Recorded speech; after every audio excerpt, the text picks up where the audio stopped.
বান্দার সামনে দুইজন ফেরেশতা আসবে। তাফসীর ইবনে কাসিরে আসছে ভয়ঙ্কর আকৃতি নিয়ে আসবে, মাথাটা ভয়ঙ্কর, মাথার চুলগুলা পায়ের মধ্যে পড়বে দুই ফেরেশতা। এক বর্ণনায় আসছে দুই চোখের পরিবর্তে 12টা মতো চোখ হবে, বড় বড় চোখ। এই চোখগুলার দিকে তাকায় দেখবে পাপাচার।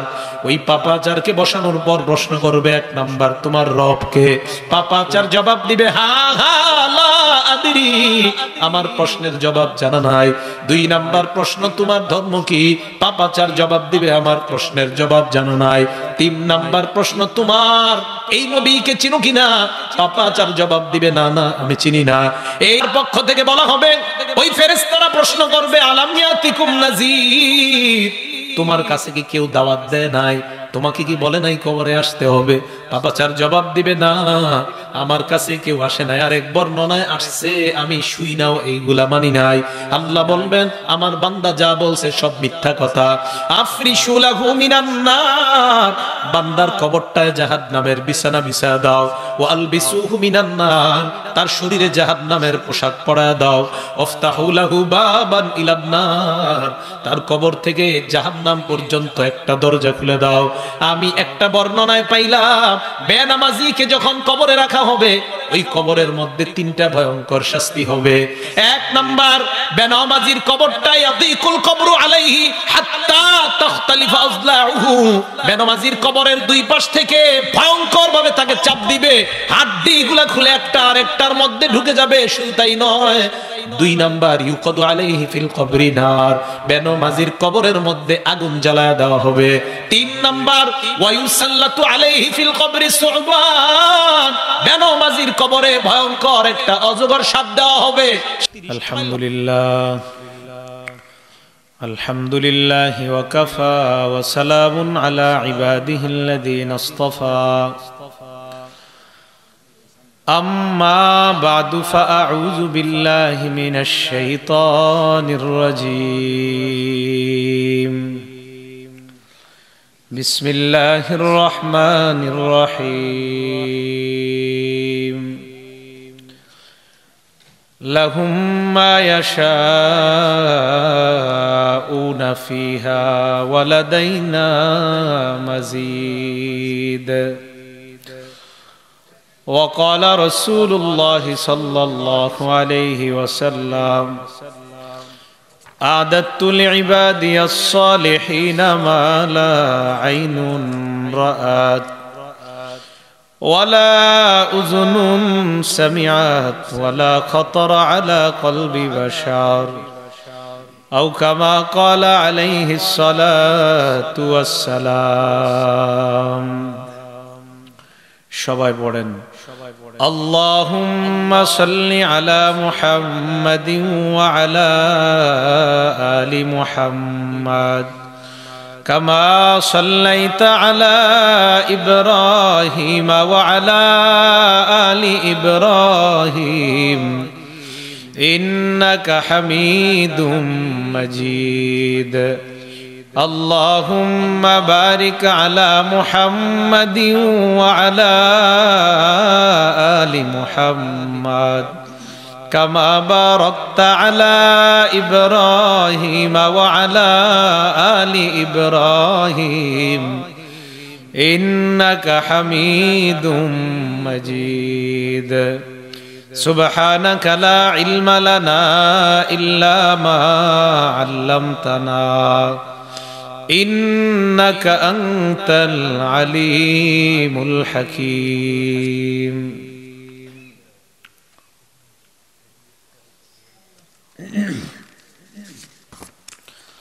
গাড়াদিয়া গ্রামবাসীর উদ্যোগে আয়োজিত ৫ম বার্ষিক ওয়াজ দোয়ার মাহফিলের সম্মানিত সভাপতি, উপস্থিত হযরত উলামায়ে কেরাম, সামনে উপবিষ্ট মুসলমান ভাইয়েরা, পর্দার আড়ালের মা বোনরা, আল্লাহ পাক রব্বুল আলামিনের দরবারে লাখো কোটি শুকরিয়া। আল্লাহ আমাদেরকে এই মাহফিলে উপস্থিত হওয়ার তৌফিক দান করেছেন। সকলে বলি আলহামদুলিল্লাহ। আমি আপনাদের সামনে সূরা কফের ৩৫ নম্বর আয়াতে কারিমা তেলাওয়াত করলাম। এই আয়াতে আল্লাহ পাক রব্বুল আলামিন বলেন, জান্নাতীরা জান্নাতে যাওয়ার পর তারা আল্লাহর কাছে যা চাইবে আল্লাহ তাদেরকে তাই দান করবে। ওয়ালাদাইনা মাজিদ, আল্লাহ বলেন জান্নাতীরা যা চাইবে ওই সমস্ত নেয়ামতগুলা দেওয়ার পরেও আমি আল্লাহ নিজের কাছে তাদের জন্য অতিরিক্ত পুরস্কারের ব্যবস্থা করে রাখছি। তাহলে আমাদেরকে আল্লাহ সব দিবেন, যা চাই তাই দিব। এটা আরো স্পষ্ট হয় সূরা হামিম আস-সাজদার 31 নম্বর আয়াত। আল্লাহ পাক রব্বুল আলামিন বলেন, লাকুম ফিহা মা তাশতাহি আনফুসুকুম ওয়া লাকুম ফিহা মা তাদউন নুজুলাম মিন গফুরির রহিম। জান্নাতে তোমাদের মন যা চায় আমি আল্লাহ তাই দান করব, তোমরা যা চাও তাই পূরণ করা হবে। আল্লাহ বলেন তোমরা হবা জান্নাতের মেহমান। নুজুলাম মিন গফুরির রহিম, মেজবান অন্য কেউ নয়, তোমাদের মেহমানদারি করার জন্য আমি আল্লাহ মেজবান হয়ে যাব। তাহলে আমরা হব মেহমান, মেজবান হবে কে? এখন কথা হলো এই যে জান্নাতে যাব, যাওয়ার পরে আল্লাহর কাছে এগুলা পাবো, এটা কি মরণের আগে না পরে? তাহলে কি মরতে হবে?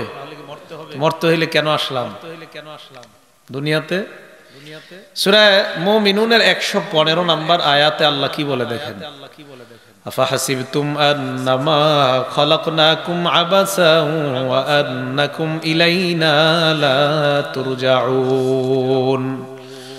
তোমরা কি মনে করেছো আমি আল্লাহ তোমাদেরকে অনর্থক পাঠাইলাম আর তোমরা আমার কাছে আসবে না, এমনটা কি তোমরা মনে করো? এই আয়াত প্রমাণ করে আল্লাহ আমাদেরকে অনর্থক পাঠায় নাই।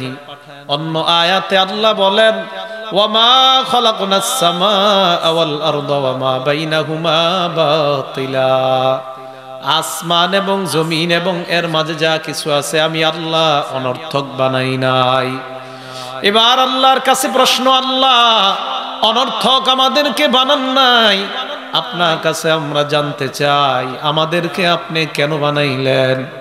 সূরা জারিয়াতের 56 নম্বর আয়াতে আল্লাহ জবাব দেয়, ওয়ামা খালাকতুল জিন্না ওয়াল ইনসা ইল্লা লিয়াবুদুন।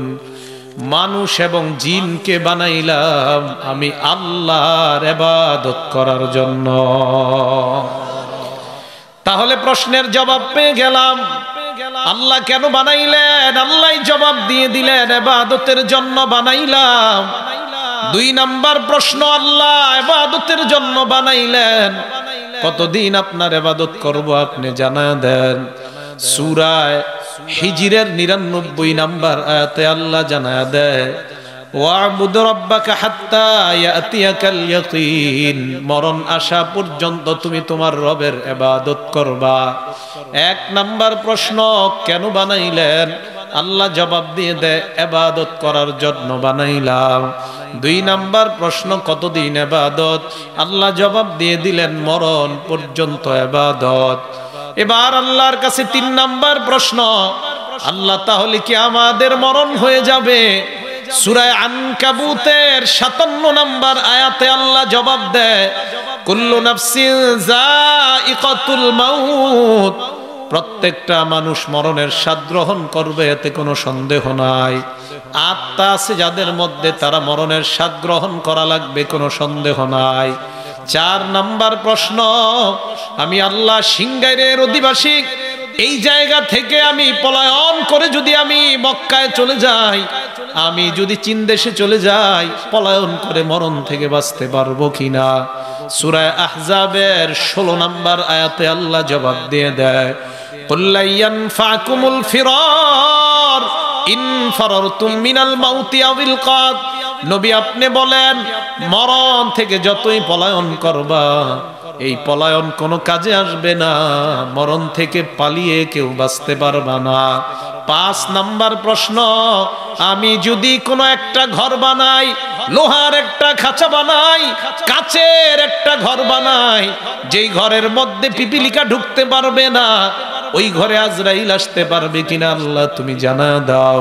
সূরা নিসার 78 নাম্বার আয়াতে আল্লাহ জবাব দেয়, আইনামা তাকুনু ইউদরিকুমুল মাউত ওয়ালাউ কুনতুম ফি বুরুজিম মুশাইয়াদা, যেখানেই থাকো মরণ তোমাকে পাকড়াও করবে। লোহার খাঁচার মধ্যেও যদি আবদ্ধ হয়ে যাও মরণ তোমাকে পাকড়াও করবে, কোনো সন্দেহ নাই। 6 নম্বর প্রশ্ন আল্লাহর কাছে, আল্লাহ মরণ যখন আসবে 1 মিনিট আগে পরে হওয়ার কোন সম্ভাবনা আছে কিনা? সূরা আরাফের 34 নম্বর আয়াত, সূরা ইউনূসের 49 নম্বর আয়াতে আল্লাহ জানায় দেয়, লিকুল্লি উম্মাতিন আজাল, আমি আপনি আপনাদের প্রত্যেকের সময় নির্ধারণ করা। আল্লাহ বলেন, ইজা জাআ আজালুহুম লা ইস্তাখিরুনা সাআতান ওয়া লা ইস্তাকদিমুন, মরণ আসলে 1 সেকেন্ড আগেও না পরেও না, ওই সময় মরণ হবে, কোনো সন্দেহ নাই।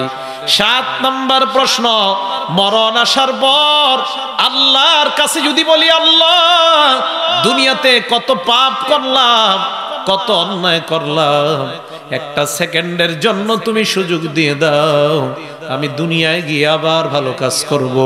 সূরা মুনাফিকুনের 11 নম্বর আয়াতে আল্লাহ জবাব দিয়ে দেয়, ওয়ালাই ইউআখিরুল্লাহু নাফসান ইজা জাআ আজালুহা, মরণ আসলে কাউকে 1 সেকেন্ড সুযোগ আর দেওয়া হবে না। 8 নম্বর ফাইনাল প্রশ্ন, আল্লাহ এর মানে মরণ আমার সাথে সাক্ষাৎ করবে।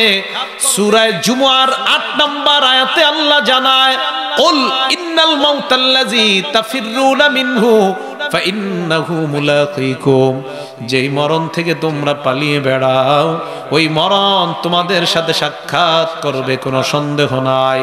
তাহলে কোরআনের কতগুলো আয়াতের মাধ্যমে জানলাম মরণ থেকে কেউ বাঁচতে পারবো বলেন আমরা। এবার আমরা নবীর একটা লম্বা হাদিস শুনবো। আল্লাহর নবীর এক সাহাবা বলেন, খরজনা মা রাসূলিল্লাহি সাল্লাল্লাহু আলাইহি ওয়াসাল্লাম ফি জানাজাতি রাজুলিন মিনাল আনসার, আমরা নবীর সাথে এক আনসারী সাহাবার জানাজা পড়ার জন্য বের হলাম। কথা বুঝে আসে আমার? সাহাবার জানাজা পড়ার জন্য বের হওয়ার পর ওই সাহাবার কবরটা যেখানে হবে, কবরটা খনন করা হয়, কবরের মধ্যে এখনো লাশ দাফন করা হয় নাই। নবীজি ওই কবরের সামনে বসে গেলেন। সাহাবারা বলেন, আমরাও বসলাম, এমন শান্তভাবে নবীর সামনে বসলাম, কান্না আলা রুউসিনা আত-তায়র, আমাদের মাথার উপর পাখি বসলেও আমরা টের পাবো না, এমন শান্তভাবে নবীর সামনে বসলাম। আল্লাহর নবীর সামনে বসে রইলাম। এবার আমার দিকে তাকান, সাহাবা বলেন, ফি ইয়াদিহি উদ, নবীর হাতে একটা লাঠি, ইয়ানকুতু বিহি ফিল আরদ, এই লাঠি দ্বারা নবী জমিনের মধ্যে আঁকাআঁকি করতে লাগলেন। আবার কবরের সামনে নবী বসলেন, আমরা সাহাবারাও নবীর সামনে বসলাম। আল্লাহর নবীর হাতে একটা লাঠি, এই লাঠি দ্বারা জমিনের মধ্যে আঁকাআঁকি করতে লাগলেন। দীর্ঘ সময় নবী কোনো কথা কয় না, আমরা নবীর দিকে তাকিয়ে রইলাম। হঠাৎ আল্লাহর নবী মাথা উঠায়, উঠানোর পর সাহাবাদেরকে ডাক দিয়ে বললেন, এ সাহাবাদের দল, ইস্তাইযু বিল্লাহি মিন আযাবিল কবরি মাররাতাইনি আও সালাসা, আল্লাহর নবী বললেন, সাহাবাদের দল, তোমরা এই কবরের আযাব থেকে আল্লাহর কাছে পানাহ চাও। কবরের সামনে বৈশা নবী বলেন, কবরের আযাব থেকে আল্লাহর কাছে পানাহ চাও। এই কথাটা নবীজি 2 বার অথবা 3 বার বললেন। এবার আল্লাহর নবী বললেন, ফাইন্নাল আবদাল মুমিনা ইযা কানা ফি ইনকিতাইম মিনাদ দুনিয়া ওয়া ইকবালিম মিনাল আখিরা, আল্লাহর নবী বলেন, কোন ঈমানদার যখন দুনিয়া থেকে বিদায় নেওয়ার সময় হয়, আখিরাতের দিকে যখন রওনা হয়ে যায়, ওই ঈমানদারের আত্মাটা স্বাগত জানিয়ে আল্লাহর কাছে নিয়ে যাওয়ার জন্য আল্লাহর হাজার হাজার ফেরেশতা উপস্থিত হয়ে যায়। ফেরেশতারা আসার পর, আবার কথা বুঝতেছেন তো? একটু না বুঝলে একজনে বলবেন, হুজুর আবার কোন, ঠিক আছে তো? নবীজি এইভাবে ওই ঈমানদারের ব্যাপারে বলে, ঈমানদার শোয়া মরণের জন্য ঈমানদার প্রস্তুতি নেয়। ঈমানদার মারা যাবে অবস্থা, ফেরেশতারা আসার পর নবী বলেন ওই অবস্থায় ইমানদারের নজরের শেষ সীমানা যেই পর্যন্ত যায়, আল্লাহর ফেরেশতারা দুইটা কাতার হয়ে ইমানদারকে ঘেরাও করে ওই পর্যন্ত তারা বসে যায়।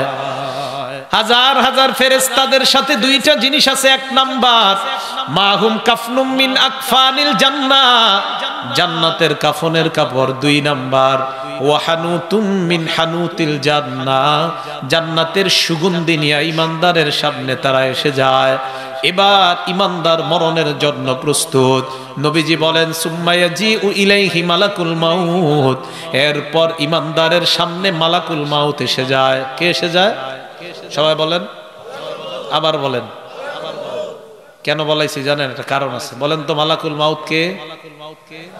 আপনারা সামনে যারা আছেন বলেন। তাহলে ইমানদারের সামনে কে আসলো? না, মালাকুল মাউত আসছে। বলেন কে আসছে?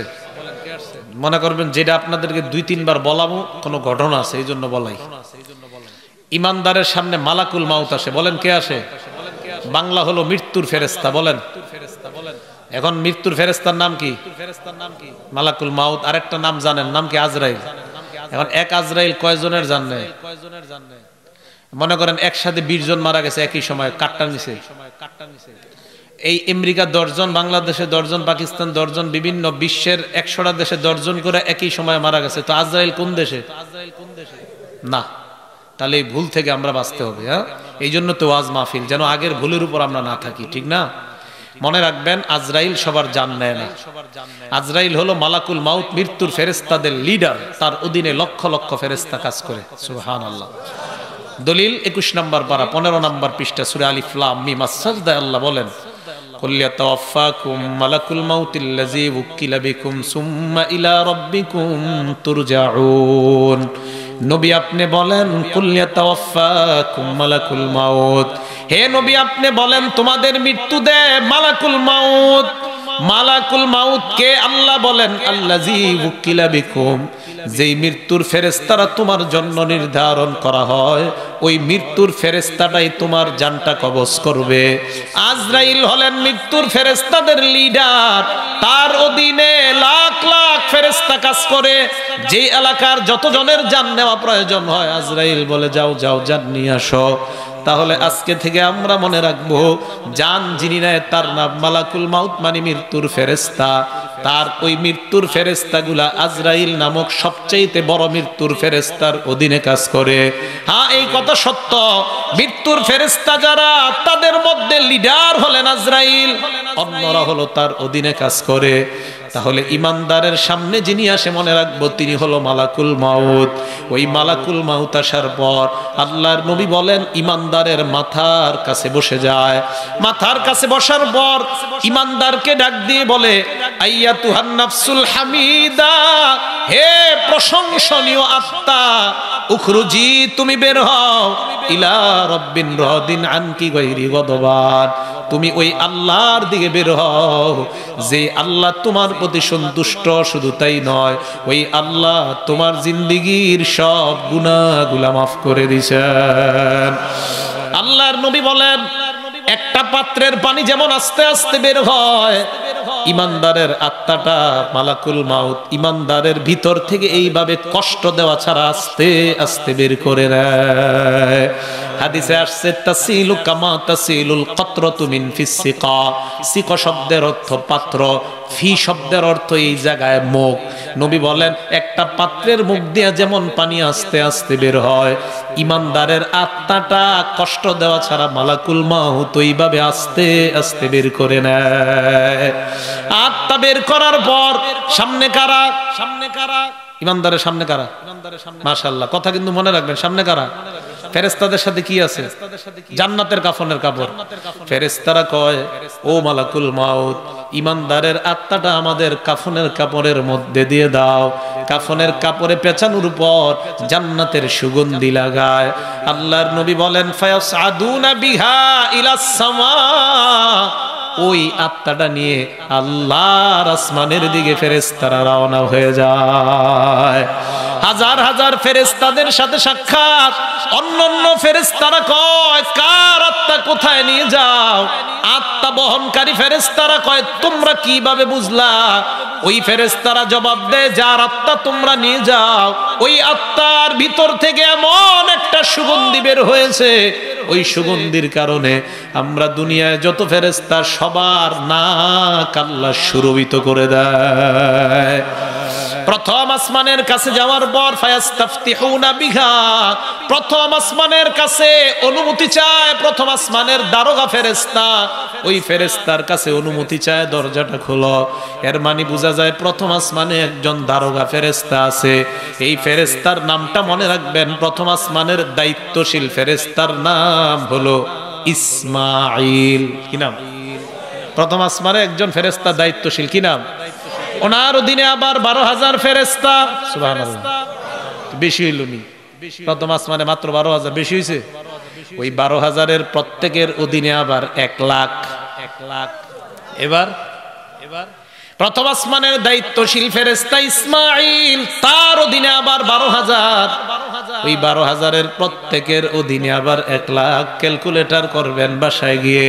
তাহলে প্রথম আসমানের দায়িত্বশীল ফেরেশতা ইসমাঈলকে বলে দরজাটা খুলে দাও।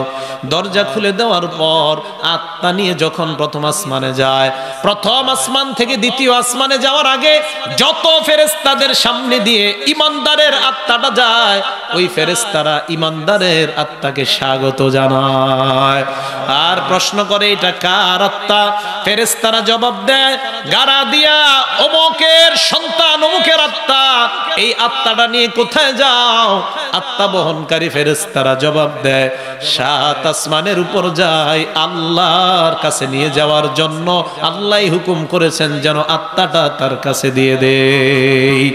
7 আসমান ভেদ করে আসমানের উপর যখন ফেরেশতারা যায়, আল্লাহ ডাক দিয়ে বলেন এ ফেরেশতাদের দল, ঈমানদারের আত্মাটা আর উপরে উঠানো দরকার নাই।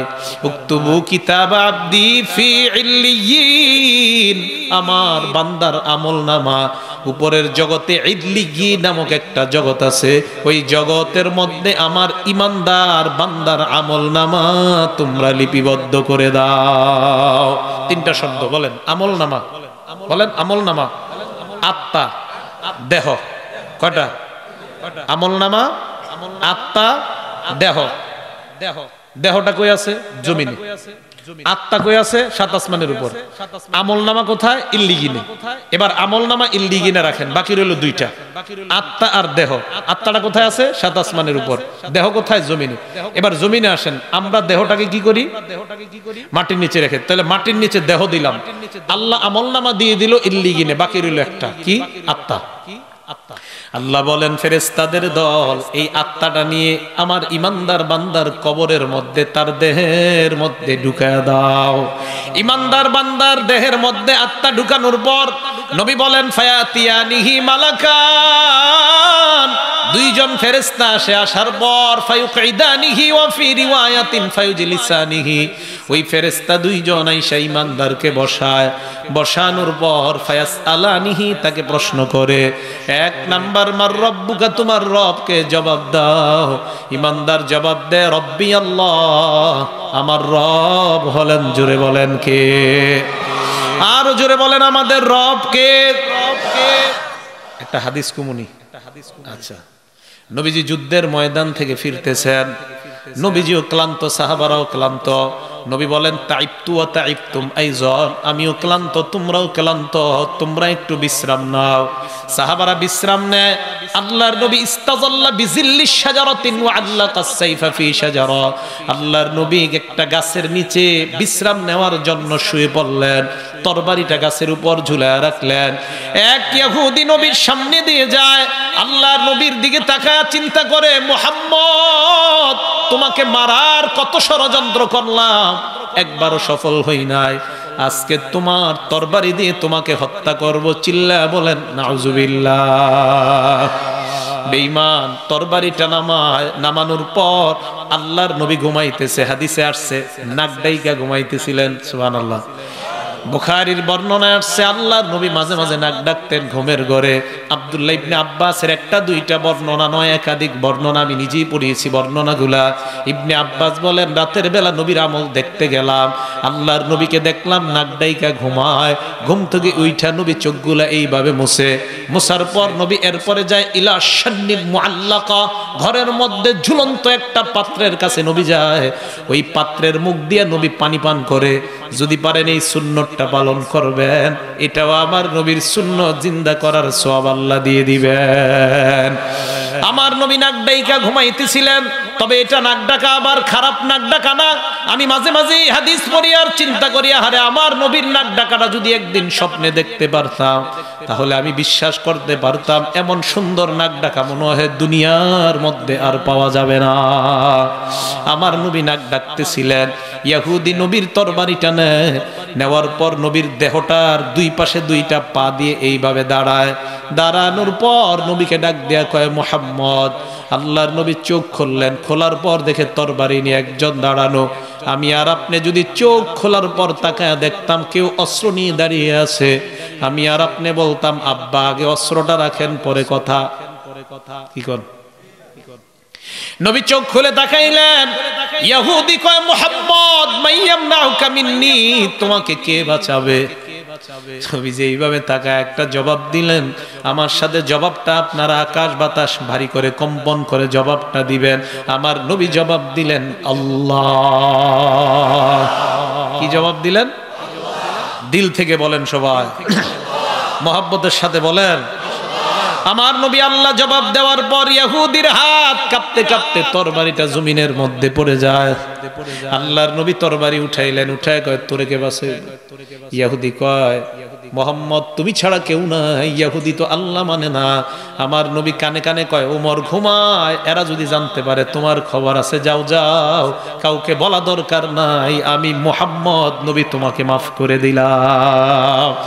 ইহুদি তার সাথীদের কাছে যায়, সাথীরা বলল শুনলাম মুহাম্মদ এবং তার সাহাবারা নাকি আশেপাশে কোথায় ঘাটি ঘাটছে।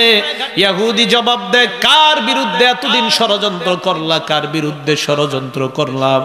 এমন চরিত্র দেখলাম, আমাকে মারার চান্স পায়ও মারে নাই, উল্টা আমারে মাফ করে দিছে। সাক্ষী থাকো, রাস্তায় আসতে আসতে কালিমা পড়ে মুসলমান হয়ে গেলাম। তাহলে নবীজি কি জবাব দিয়েছিলেন? ইহুদি বলে কে বাঁচাবে তোমাকে? আমার নবী কি জবাব দিয়েছিলেন? আল্লাহ। তাহলে মুসলমানের একটা শক্তি আছে, শক্তিটার নাম কি? আওয়াজ দিয়ে বলেন। কবরের মধ্যে এক নাম্বার প্রশ্ন, ওই যে ইমানদার, মনে আছে তো? এক নাম্বার তোমার রবকে, ইমানদার জবাব দেয় আল্লাহ। দুই নাম্বার প্রশ্ন মা দিনুকা, তোমার ধর্ম কি? জবাব দাও। ইমানদার জবাব দেয় দিনিয়াল ইসলাম, আমার ধর্ম হলো ইসলাম। তিন নাম্বার প্রশ্ন মান হাজার রাজুলুল্লাযী বুইসা ফীকুম, এই মানুষটাকে চেনো যাকে তোমাদের মাঝে প্রেরণ করা হয়েছে? ওই ইমানদার জবাব দিবে হাযা নাবিয়ুনা মুহাম্মাদুন সাল্লাল্লাহু আলাইহি ওয়াসাল্লাম, উনি হলেন আমাদের নবী মুহাম্মদ সাল্লাল্লাহু আলাইহি ওয়াসাল্লাম। তিন প্রশ্নের যথাযথ জবাব দেওয়ার পর ফেরেশতা দুইজন বলে আইনা ওয়াজাত্তা হাযা, এই প্রশ্নের জবাব তুমি কোথায় পাইলা? ইমানদার জবাব দিবে করাতু কিতাবাল্লাহ, দুনিয়ায় আমি আল্লাহর কালাম পড়েছিলাম, আল্লাহর কালামের যারা কথা বলতো তাদের কথা শুনেছিলাম, আমাদের এলাকার মসজিদের ইমাম খতিবদের কথা শুনতাম, মাদ্রাসার মধ্যে যাইতাম তাদের কথা শুনতাম, তাদের থেকে এই তিন প্রশ্নের জবাব জেনে কবরের মধ্যে উপস্থিত হইলাম। ইমানদারকে যখন এই প্রশ্ন করে, আসমান থেকে আল্লাহ ডাক দিয়ে বলে এ ফেরেশতাদের দল, আর প্রশ্ন করার কোনো প্রয়োজন নাই। আন সাদাকা আব্দি, আমার বান্দা যা বলছে আমি আল্লাহ আমার বান্দাকে সত্যায়ন করে দিলাম। ইমানদারকে আল্লাহ সত্যায়ন করার পর এবার আল্লাহ ডাক দিয়ে বলে ফেরেশতাদের দল আফরিশু লাহু মিনাল জান্নাহ, আমার ইমানদার বান্দার কবরে জান্নাতের একটা বিছানা বিছায়া দাও। ওয়ালবিসুহু মিনাল জান্নাহ, তার শরীরের মধ্যে জান্নাতের পোশাক পরায়া দাও। ওয়াফতাহু লাহু বাবান ইলাল জান্নাহ, তার কবর থেকে জান্নাত পর্যন্ত লম্বা একটা দরজা খুলে দাও। লম্বা দরজা খুলে দেওয়ার পর ইমানদার তাকায়া দেখে জান্নাতের দরজা দিয়ে জান্নাতের মধ্যে হুররা নাচানাচি শুরু করছে। ইমানদারের মন চায় হুরদেরকে ধরার জন্য। আল্লাহ বলবেন নামকানাউমাতিল আরুস, বাসর রাতের দুলাভাইয়ের ন্যায় তুই ঘুমায়া যা। লা ইউকিজুহু ইল্লা আহাব্বা আহলিহি, এখন তাদেরকে ধরার কোনো প্রয়োজন নাই। বাসর রাতের দুলাকে যেমন তার প্রিয়তমা ছাড়া অন্য কেউ ডাক দেয় না, তোকেও তোর প্রিয়তম ছাড়া অন্য কেউ ডাক দিবে না। এ বান্দা, তোর প্রিয়তম কোনো মানুষ না, আমি আল্লাহ তোর প্রিয়তম হয়ে গেলাম। আলামিন ইমানদারকে এইটা দেওয়ার পর নবীজি হাদিস কই বসে বলতাছে, বুঝা গেছে? আপনারা বললেন না কই বসে? হাদিস শেষ হয় না তখন, কবরের সামনে বসে বলতাছে। আরো বাকি, এতটুকু বাকি আছে আরো। নবীজি কবরের সামনে বসে হাদিস বলতেছে। এবার নবী বলেন, ওয়া ইন্নাল আবদাল ফাজিরা, পাপাচার বান্দা যখন দুনিয়া থেকে বিদায় নেওয়ার সময় হয়, ওই বান্দার সামনেও হাজার হাজার ফেরেশতারা উপস্থিত হয়ে যায়। ওই ফেরেশতাদের সাথে কি থাকে? নবী বলেন, মাহুমুল মাসূহ, তাদের সাথে সালার চট থাকে, সালার বস্তা। ওই সালার বস্তা নিয়ে উপস্থিত হয়ে যায়। সুম্মা ইয়াজিউ ইলাইহি মালাকুল মাউত, মৃত্যুর ফেরেশতা তার মাথার কাছে আসে। মাথার কাছে আসার পর ওই বান্দাকে ডাক দিয়ে বলে, আইয়াতুহান নাফসুল খবিসা, হে খারাপ আত্মা, তুমি বের হও, আল্লাহ তোমার উপর বড় গুসা, তাড়াতাড়ি বের হও। আল্লাহর নবী বলেন, কাটা দিয়া শরীরের মধ্যে ঘাই দিলে পশমের গোড়ায় গোড়ায় যেমন আঘাত হয়, ওই বেঈমান আর নাফরমান আর পাপাচারের আত্মাটাও ওইভাবে কষ্ট দিতে দিতে বের করা হবে। বের করার পর ফেরেশতার হাতে যখন আত্মাটা থাকবে, সামনের ফেরেশতারা বলবে, সালার বস্তায় আত্মাটা দিয়ে দাও। আত্মা সালার বস্তায় দেওয়ার পর ফায়াসআদুনা বিহা ইলাস সামা, ওই আত্মা নিয়ে আসমানের দিকে রওনা হয়। প্রথম আসমানের কাছে যাওয়ার আগে অন্যান্য ফেরেশতারা নাকে হাত দেয় আর কয়, কার আত্মা নিয়ে যাও? মুসলমান জানি না ওইটা কার আত্মা হবে, আল্লাহ ভালো জানে। পাপাচার বান্দার আত্মা যদি হয়, ওই জায়গায় যাওয়ার পর ফেরেশতারা বলবে, গন্ধে আর টিকতে পারতেছি না। আল্লাহ বলবে, এই আত্মা আসমানে উঠানোর কোনো প্রয়োজন নাই। উক্তুবু কিতাব আবদি ফি সিজ্জিন, আমার বান্দার আমল নামা 7 জমিনের নিচে একটা ভয়ঙ্কর জেলখানা আছে, সিজ্জিন নামক জেলখানা। ওই জায়গায় আমার বান্দার আমল নামাটা লিপিবদ্ধ করে দাও। আমল নামা লিপিবদ্ধ করার পর আল্লাহ বলবেন, তার দেহটা কবরের মধ্যে ঢুকায়া দাও। ওই বান্দার সামনে 2 জন ফেরেশতা আসবে। তাফসীর ইবনে কাসিরে আসছে, ভয়ঙ্কর আকৃতি নিয়ে আসবে, মাথাটা ভয়ঙ্কর, মাথার চুলগুলা পায়ের মধ্যে পড়বে 2 ফেরেশতা। এক বর্ণনায় আসছে 2 চোখের পরিবর্তে 12টা মতো চোখ হবে, বড় বড় চোখ। এই চোখগুলার দিয়ে তাকায় দেখবে পাপাচার। ওই পাপাচারকে বসানোর পর প্রশ্ন করবে, 1 নাম্বার, তোমার রব কে? পাপাচার জবাব দিবে, হা হা লা আদরি, আমার প্রশ্নের জবাব জানা নাই। 2 নাম্বার প্রশ্ন, তোমার ধর্ম কি? পাপাচার জবাব দিবে, আমার প্রশ্নের জবাব জানা নাই। 3 নাম্বার প্রশ্ন, তোমার এই নবীকে চিনো কিনা? পাপাচার জবাব দিবে, না না আমি চিনি না। এই কথাগুলো বলার পর আল্লাহর পক্ষ থেকে বলা হবে, ওই ফেরেশতারা প্রশ্ন করবে, আলাম ইয়াতিকুম নাযীর, তোমার কাছে কি কেউ দাওয়াত দেয় নাই? তোমাকে কি বলে নাই কবরে আসতে হবে? পাপাচার জবাব দিবে, না আমার কাছে কেউ আসে নাই। আর এক বর্ণনায় আসছে, আমি শুই নাও এইগুলা মানি নাই। আল্লাহ বলবেন, আমার বান্দা যা বলছে সব মিথ্যা কথা।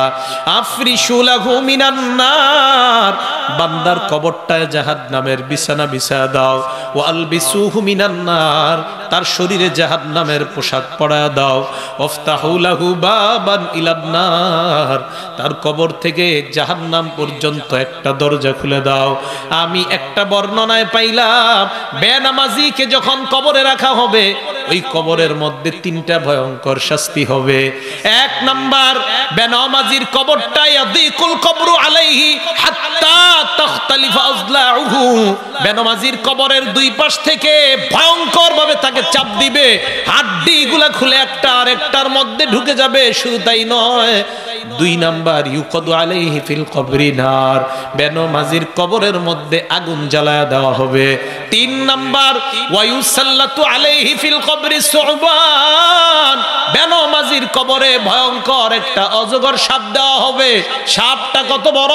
নবী বলেন আইনাহু মিনান নার, সাপের চোখগুলা হবে আগুনের চোখ। ওয়াজফারুহু মিন হাদিদ, নখগুলা হবে লোহার নখ। কত বড় সাপটা? নবী বলেন নখের এক মাথা থেকে আরেক মাথা পর্যন্ত যাইতে একদিন সময় লাগবে। এবার চিন্তা করা যায় সাপটা কত ভয়ঙ্কর। কবরের মধ্যে রাখার পর এই অবস্থা যখন হবে, জাহান্নামের থেকে যখন তার দরজাটা খুলে দেওয়া হবে, মুসলমান ঢাকা মেডিকেলে যান একবার, অথবা আশেপাশের কোন বার্ন ইউনিটে যান, আগুনে রোগী যারা আছে তাদের মতো ছটফট দেখবেন অন্য কোন রোগী করে না, অন্য কোন রোগী তাদের মতো এত ছটফট করে না। আগুনের রোগীগুলা যেই পরিমাণ ছটফট করে, কারণ আগুনের পুরা এটা সহ্য করা বড় ভয়ঙ্কর। একবার চিন্তা করেন কবরের আগুনটা কত ভয়ঙ্কর হতে পারে। কবরের মধ্যে যখন হিট আসবে, আল্লাহ পাক কোরআনের মধ্যে বলেন লাহুম মিন জাহান্নামা মিহাদ ওয়া মিন ফাওকিহিম গাওয়াশ, ওই বান্দা নিচে তাকায় দেখবে বিছানাটাও আগুনের বিছানা, উপরে তাকায় দেখবে ছাদও আগুনের ছাদ, চারপাশে আগুন আর আগুন। হঠাৎ তাকায় দেখবে ভয়ঙ্কর একটা মানুষ তার পাশে দাঁড়ায় আছে। আল্লাহর নবী বলেন ওই লোকটার হাতে বড় একটা ডান্ডা, ওই ডান্ডা দিয়ে তাকে আঘাত করবে। নবীজি বলেন ইয়াসিহু সাইহাতান ইয়াসমাউহা কুল্লু শাইইন ইল্লা সাকালাইন, তার ওই চিৎকারের আওয়াজ দুনিয়ার মানুষ শুনতে পারবে না, জিন শুনতে পারবে না। আল্লাহর নবী বলেন মানুষ আর জিন ছাড়া দুনিয়ার সবাই তার চিৎকারের আওয়াজ শুনতে পাবে। এই জন্য মুফতি সাহেবরা বলেন কবরস্থানের মধ্যে গরু ছাগল বাঁধা ঠিক না। কেন ঠিক না? কবরে যদি আযাব হয়, গরু ছাগল লাফালাফি করা শুরু করে দেয়। এই জন্য কবর বা গরুস্থানের আশেপাশে গরু ছাগল বাঁধা ঠিক না, কারণ তাদের কষ্টগুলা তারাও কষ্ট পায়। আল্লাহর নবী এই কথাগুলা কেন বললেন?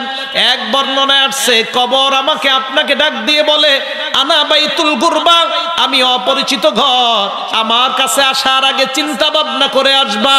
কবর 2 নাম্বার বলে আনা বাইতুল ওয়াহদা, আমি একাকিত্বের ঘর, আমার কাছে আসার আগে চিন্তা করে আসবা, তোমার একা থাকা লাগবে। 3 নাম্বার কবর বলে আনা বাইতুদ দুদ, আমি পোকামাকড়ের ঘর, আমার আগে চিন্তা করে আসবা তুমি এই পোকামাকড়ের খাওয়ান হইতে পারবা কিনা। 4 নাম্বার কবর বলে আনা বাইতুত তুরাব, আমি মাটির ঘর, আমার কাছে আসার আগে চিন্তা ভাবনা করে আসবা। এই জন্য নবী কবরের সামনে বসে বললেন এ সাহাবাদের দল, কবরের আযাব থেকে তোমরা পানাহ চাও, তাহলে বলেন কবরে সবার যাওয়া লাগবে কি লাগবে না? আসেন এবার আগের আলোচনায়, জান্নাত মরণের আগে না পরে? মরণের পরে। এবার কিয়ামতের মাঠে গেলাম আমরা সবাই। কিয়ামতের মাঠে যাওয়ার পর আমাদের গ্রুপ হবে 2টা। সবাই বলেন কয়টা? সূরা হুদ আয়াত নাম্বার 105-107 আল্লাহ বলেন ফামিনহুম শাকিয়্যুন ওয়া মিনহুম সাঈদ, একটা দল হবে হতভাগা আর একটা দল হবে সৌভাগ্যবান।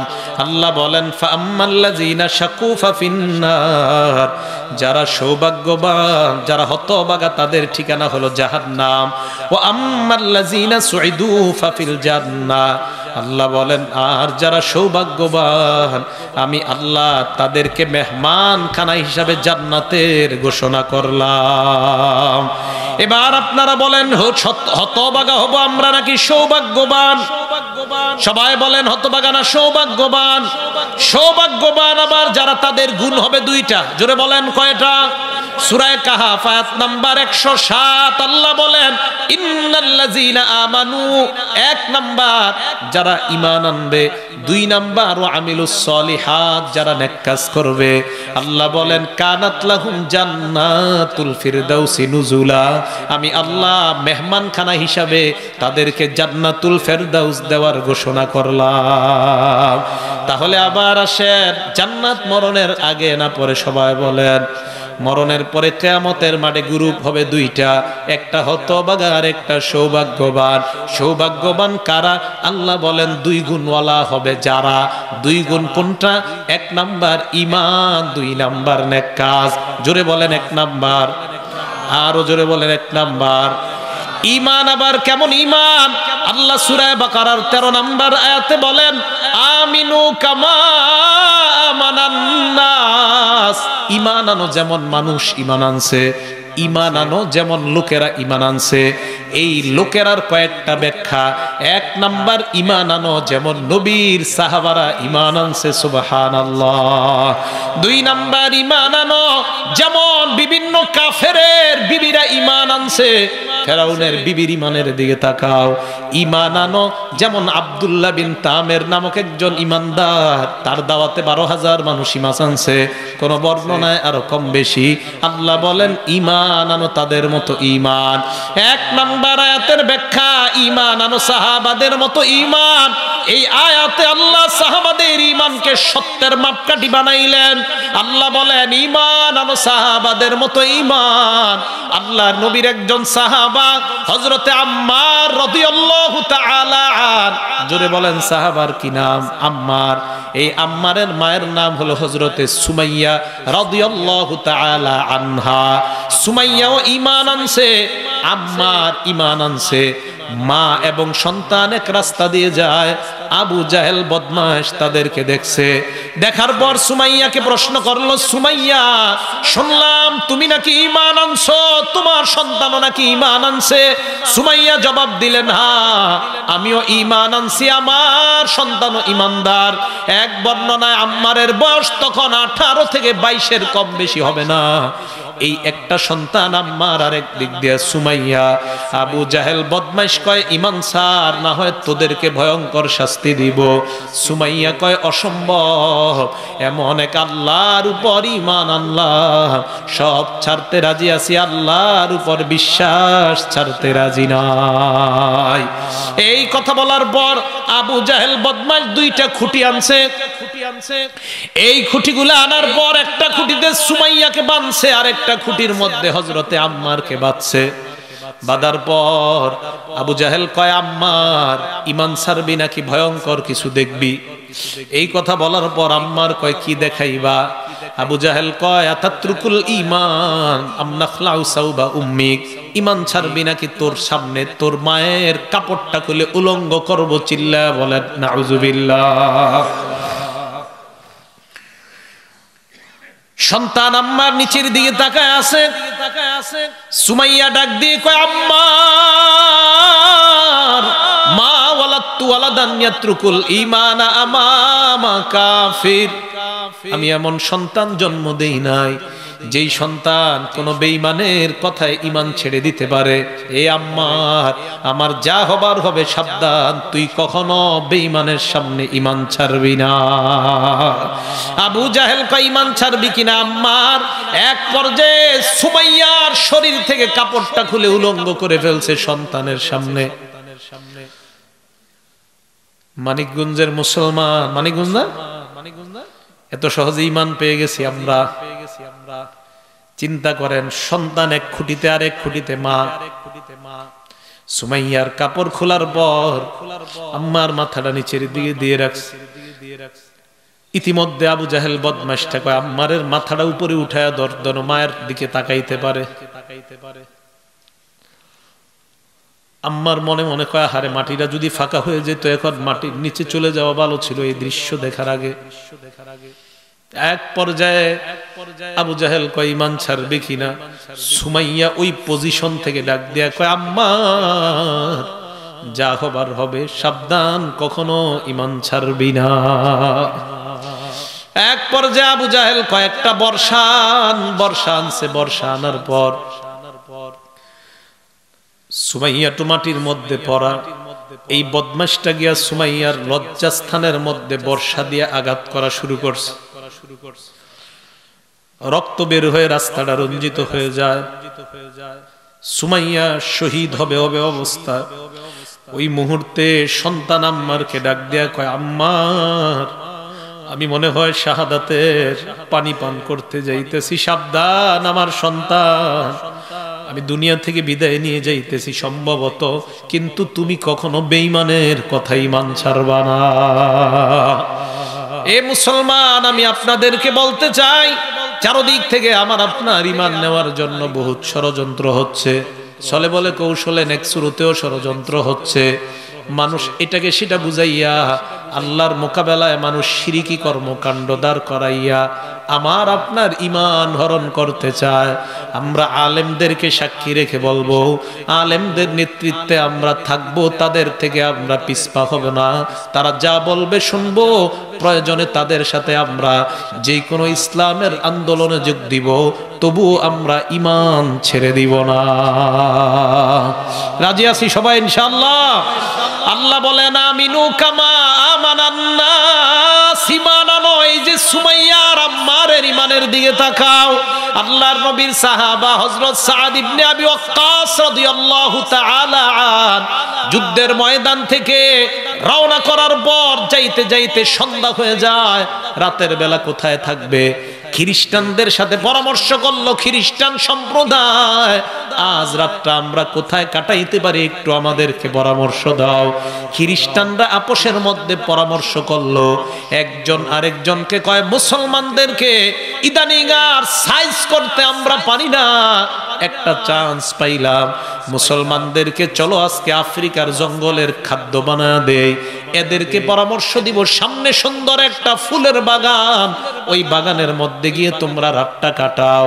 খ্রিস্টানরা আসছে, আসার পর কয়, মুসলমান সামনে সুন্দর একটা বাগান আছে, ওই বাগানের মধ্যে গিয়ে রাতটা তোমরা আরামে কাটাইতে পারবা। সাদ ইবনে আবি ওয়াক্কাস সাহাবাদেরকে নিয়ে বাগানে ঢুকলেন। হঠাৎ সামনে যাইতে যাইতে এক পর্যায়ে সন্ধ্যা ঘনিয়ে আসছে, পিছনে ফিরে আসার আর কোনো উপায় নাই। চারপাশে তাকায় দেখে বাঘ ভাল্লুক দেখা যায়, বাঘ দেখা যায়, হিংস্র প্রাণীগুলা দেখা যায়। এক সাহাবা দুই সাহাবা কানে করতে করতে আমির সাহেবের কানে চলে যায়, ও আমির সাহেব, আমাদেরকে তো খ্রিস্টানরা জমের খাঁচার মধ্যে পাঠাইছে, আমাদেরকে ভুল সাজেশন দিছে। সাদ ইবনে আবি ওয়াক্কাস বললেন, সমস্যা নাই, চলো। সুবহানাল্লাহ। সাদ একটা স্টেজ বানাইতে বললেন। মুসলমানরা মনে করলো আমির সাহেব মনে হয় স্টেজে উঠার পর আমাদের উদ্দেশ্যে ভাষণ দিবেন। এরা একটা স্টেজ বানায়, স্টেজের উপর সাদ ইবনে আবি ওয়াক্কাস দাঁড়াইলেন। দাঁড়ানোর পর বললেন দুইটা বর্ণনা, এক বর্ণনা ইয়া সিবা আল গাবা, আরেক বর্ণনা ইয়াতুহাল হাশারাত, হে বনের হিংস্র প্রাণীগণ, ইসতামিউ লিকাউলি, আমার কথা তোমরা কান পেতে শোনো। চিন্তা করেন, বাঘের খাঁচায় ডুইকা কয়, বাঘেরা আমার কথা কান পাইতে শোন। সাদ ইবনে আবি ওয়াক্কাস বললেন, আমরা দুনিয়ার সাধারণ কোনো মানুষ নই, নাহনু আসহাবু মুহাম্মাদিন সাল্লাল্লাহু আলাইহি ওয়াসাল্লাম, আমরা আল্লাহর নবীর একদল সাহাবা। ফা ইন্না নাজিলুনা ফিহা, এই বাগানে আমরা অবতরণ করলাম, আজ রাতটা এই বাগানে আমরা কাটাইতে চাই। উখরুজু মিন হাযিহিল গাবা, আশেপাশ থেকে তোমরা বাগানটা সুন্দরভাবে খালি করে দিয়ে চলে যাও। সাদ ইবনে আবি ওয়াক্কাস উল্টা আরো হুমকি দিলেন, ফা ইন ওয়াজাদনা বাদু কতালনা, আমার ঘোষণার পর যদি কোনো একটা বাঘ কোনো একটা সিংহকে পাওয়া যায়, আমি কিন্তু তাকে হত্যা করব। চিন্তা করেন, বাঘ রে গিয়া হুমকি দেয়। সাহাবারা বলেন, আমরা বাঘের দিকে তাকাইলাম, সিংহর দিকে তাকাইলাম, তাকায় দেখলাম বাঘ তার বাচ্চা কোলে নেয়, সিংহ তার বাচ্চা কোলে নেয়, সমস্ত হিংস্র প্রাণীগুলা তাদের বাচ্চাগুলা কোলে নেয়, কোলে নিয়ে দলে দলে বাগান ছেড়ে দেয়, আর সাহাবাদের জন্য ওই এলাকাটা সম্পূর্ণ রূপে খালি করে দিয়ে দেয়। আল্লাহ বলেন, ঈমান আনো তাদের মতো ঈমান, যাদের কথা বনের বাঘ পর্যন্ত শুনতে বাধ্য হয়। ওই যে সাদ ইবনে আবি ওয়াক্কাস বনে গেলেন, আল্লাহর নবীর একজন সাহাবা, নাম হলো সাফিনা রাদিয়াল্লাহু তাআলা আন। ওই সাফিনা যাইতে একটু দেরি হয়ে গেছে, বনে যারা গেছে তারা তো চলে গেছে, নবীর একজন সাহাবা তিনি আসতে আসতে দেরি হয়ে গেছে। কেন দেরি হয়েছে? উনি অন্যান্য সাহাবাদের মালগুলা কাদের মধ্যে নেয়, তাই হাঁটতে হাঁটতে একটু ওনার আসতে দেরি হয়। সাফিনা শব্দের অর্থ হলো পানির জাহাজ। বলেন কি নাম? এই সাহাবার নাম সাফিনা কেন? উনি কি পানির জাহাজ? হ্যাঁ, সাফিনা অর্থ কি আগে বলেন? পানির জাহাজ। নবীজি একদিন তার দিকে তাকায় তাকায় দেখে সব সাহাবাদের মালগুলা নিজের কাঁধে নেয় আর কয়, ও সাহাবারা, তোমরা যারা মাল সামানা নিতে না পারো আমার কাঁধে দিবা, আমি তোমাদের ইকরাম করব, খেদমত করব। আল্লাহর নবী একদিন তাকায় দেখে তার কাঁধে সব মাল।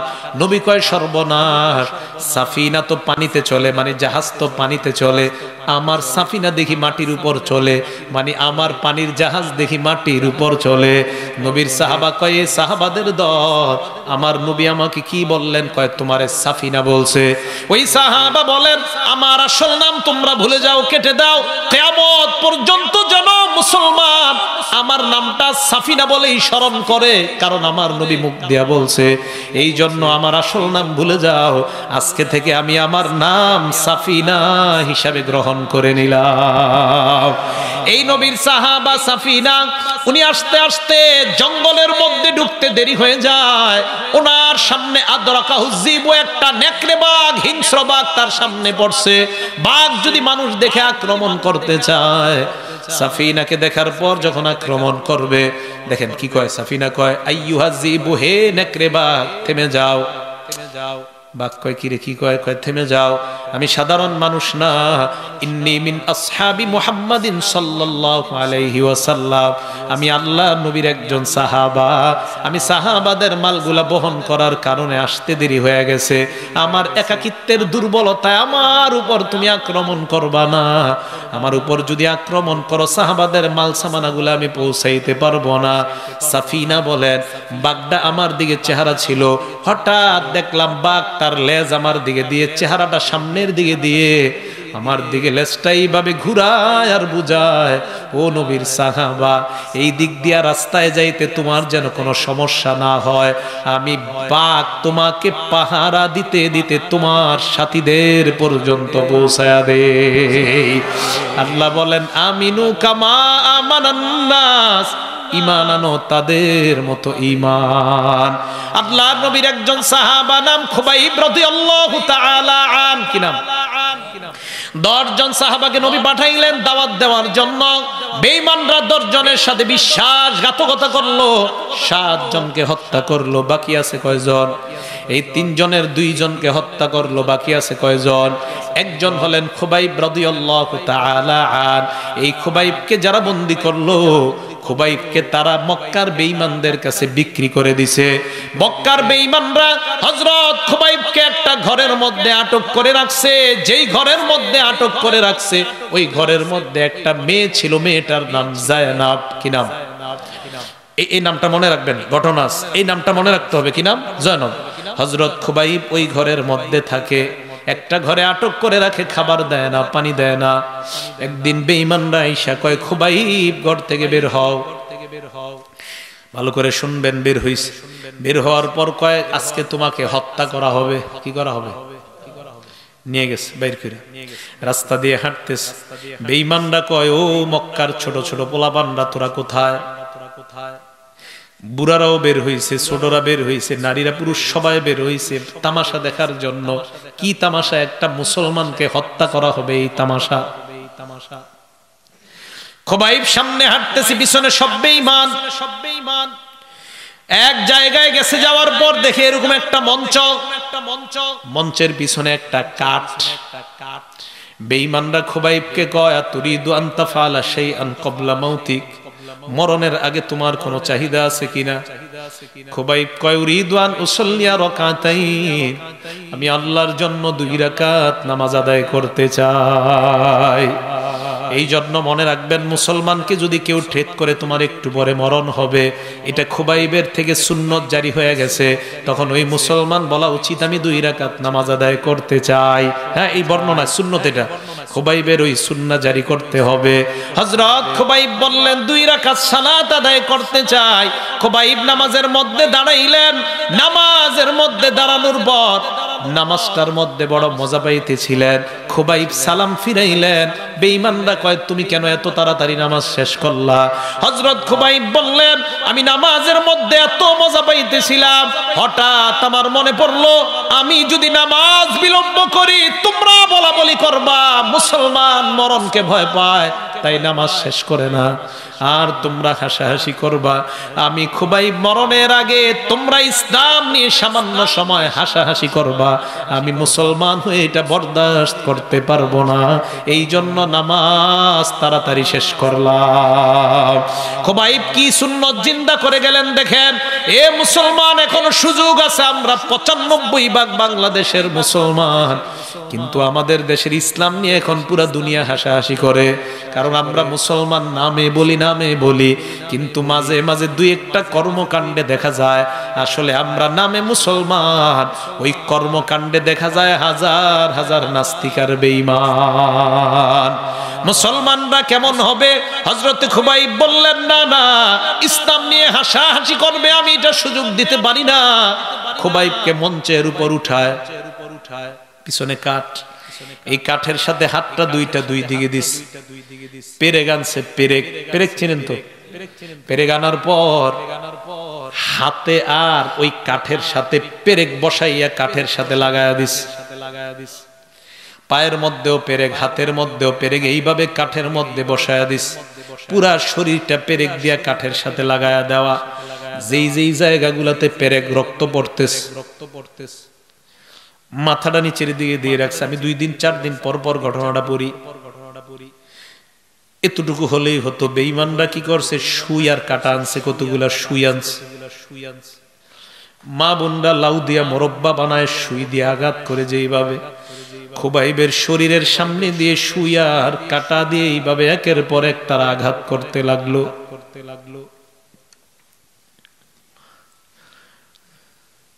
মা বোনরা চাউল ধৌত করে যেই পাতিলের মধ্যে নিচে দেখবেন ছোট ছোট অনেকগুলা ছিদ্র। খুবাইবের পুরা শরীরটা ছোট ছোট ছিদ্র, এই ছিদ্র দিয়া রক্ত পড়তেছে।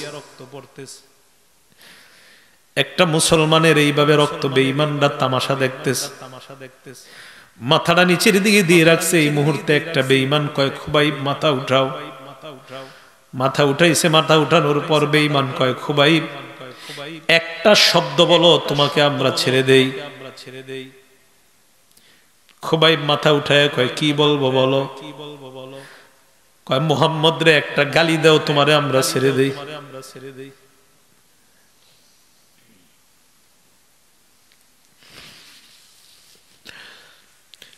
খুবাইব মাথা উঠাইলেন আর বললেন, আমার নবীকে গালি দেওয়ার বিনিময়ে সামান্য জীবন যদি দুনিয়ায় পাওয়া যায়, নবীকে গালি দেওয়ার বিনিময়ে এমন হাজার জীবন আমি দুনিয়াতে চাই না। খুবাইব বললেন, লা উবালি হিনা উক্তালু মুসলিমা, আমি মুসলমান অবস্থায় মারা যাই, আমার কোনো পরোয়া নাই। বেঈমানরা কয়, কেন পরোয়া নাই?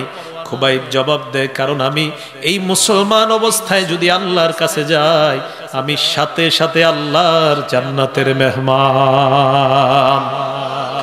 হযরত খুবাইব এইভাবে চলে গেলেন আর বললেন, নবীকে একটা গালি দেওয়ার বিনিময়ে এমন জীবন চাই না।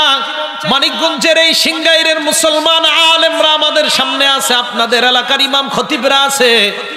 আমার নবীর ইজ্জত নিয়ে যদি কেউ কথা বলে, আওয়ামী লীগ বুঝি না, বিএনপি বুঝি না, জামাত বুঝি না, জাসদ বাসদ বুঝি না, আমার নবীর ইজ্জতের ক্ষেত্রে আমাদের কোনো রাজনৈতিক পরিচয় নাই। আমার নবীর ইজ্জতের ক্ষেত্রে আওয়ামী লীগ বিএনপি আমরা সবাই ভাই ভাই মুসলমান। মানিকগঞ্জের আর সিংগাইরের উলামায়ে কেরাম যদি আমার নবীর ইজ্জত রক্ষার জন্য কখনো মাঠে ময়দানে ডাক দেয়, কারা কারা জানমাল নিয়ে আসতে রাজি জানতে চায়? সবাই রাজি আছি তো ইনশাআল্লাহ? খুবাইব শহীদ হয়ে গেলেন। মনে আছে যেই ঘরে ছিল, এই ঘরে একটা মেয়ে ছিল, কি নাম? এই মেয়েটা খুবাইব শহীদ হওয়ার কিছুদিন পর কালিমা পড়ে মুসলমান হয়ে যায়। সাহাবারা প্রশ্ন করলেন, তুমি কেন মুসলমান হইলা? মেয়েটা জবাব দেয়, আমাদের ঘরে খুবাইবকে বন্দী করে রাখছে, আমার বাবা চাচা খাবার দেয় না, পানি দেয় না। আমি চিন্তা করতাম, একটা মানুষ পানি ছাড়া খাবার ছাড়া কিভাবে বাঁচে। আমি মাঝে মাঝে দরজার আড়াল দিয়ে তাকাইতাম, জানালার আড়াল দিয়ে তাকায় দেখতাম খুবাইব যেই ঘরের মধ্যে আছে উপরে ফল ঝুলতেছে, এমন ফল যেই ফল মক্কা মদিনার কোথাও পাওয়া যায় না। ওই ফল দেখি খুবাইব পারে, এক একটা ফল পারে আর খুবাইব মুখের মধ্যে ঢুকায়। আমি প্রশ্ন করলাম, কোত্থেকে তুমি এই ফল পাও?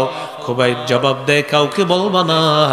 যে আল্লাহর জন্য তোমরা আমাকে তোমাদের ঘরে বন্দি করে রাখলা, তোমার বাবা চাচারা বন্দি করে রাখলো, ওই আল্লাহ কুদরতি ভাবে আমার জন্য জান্নাত থেকে খাবার পাঠায়া দেয়। মানতে সবাই রাজি আছি না নাই? আল্লাহ বলেন আমিনু কামা মানান্নাস, ঈমান আনো মানুষ যেমন ঈমান আনছে। এই মানুষ দ্বারা আরেকটা ব্যাখ্যা, ফেরাউনের বিবি আসিয়া, বুখারীর বর্ণনায় আসছে ফেরাউনের একটা কাজের মহিলা ছিল, ওই মহিলাটার কথাও বুখারীর বর্ণনায় আসছে। ওই মহিলাটা উদ্দেশ্য হতে পারে ফেরাউন ৩৬,০০০ জাদুঘর তাদেরকে যখন শুলিবিদ্ধ করলো। ও জাদুঘরের ব্যাপারে আপনারা আবার অনেকে জানেন ৭২,০০০। জাদুঘরের ব্যাপারে ৩টা অভিমত। ১ নাম্বার ১২,০০০, ২ নাম্বার ৩৬,০০০, ৩ নাম্বার ৭২,০০০ জাদুঘর যাদের সাথে মুসা নবীর পাল্লা হয়েছিল। তবে আমার গবেষণায় ৩৬,০০০-এর বর্ণনাটা শক্তিশালী, তবে আমারটা শরীয়তের দলিল না। আলেমরা যেটা বলবে সেটাই শরীয়তের দলিল, এটা আমার নিজস্ব অভিমত। ৩ বর্ণনার মধ্যে আমার কাছে ৩৬,০০০-এর বর্ণনাটা শক্তিশালী। ৩৬,০০০ জাদুঘর ফেরাউন তাদেরকে শুলিবিদ্ধ করার পর, ফেরাউন আসছে, আসার পর তার মেয়ে ফেরাউনের কাছে আইসা কয়, আব্বা আলিস সামাওয়াতি ওয়াল আরদি রব্বুন গায়রুক, আল্লাহ আসমান জমিনের, এই আসমান জমিনের মাঝে আব্বা আপনি ছাড়া আর রব আছে কিনা? ফেরাউনের মেয়ে আইসা কয়, আব্বা আপনি ছাড়া আর রব আছে কিনা? ফেরাউন কয়, না না, আমি ছাড়া তো আসমান জমিনে আর কোনো রব নাই। আব্বা কি বলেন? আমি তো এরকমই জানি, কিন্তু আমার মাথার চুল যে আশ্রায়, ওই মহিলাটা চিরুনি পরে যাওয়ার পর উঠানোর সময় বলছে বিসমিল্লাহ। আমি প্রশ্ন করলাম মানিল্লাহ, মহিলা জবাব দিছে রব্বি ও রব্বুক, আমার রব এবং তোমার রব তিনি হলেন আল্লাহ। এরপর আমি প্রশ্ন করলাম আলাকা রব আলাকি রব্বুন গায়রু আবি, তোমার কি আমার বাবা ছাড়া আরো রব আছে নাকি? ওই মহিলাটা জবাব দিছে আব্বা রব্বি ও রব্বুকি ও রব্বু আবি, কি আমার রব, তোমার রব, তোমার বাবার রব একজন, তিনি হলেন আল্লাহ। এই কথা বলার পর ফেরাউন কয়, তাড়াতাড়ি মহিলাটাকে ডাক দাও। মহিলাকে আনছে, আনার পর কয়, তুমি তোমার রবের বিশ্বাস ছাড়বা নাকি কোনো ভয়ঙ্কর শাস্তি দেখবা?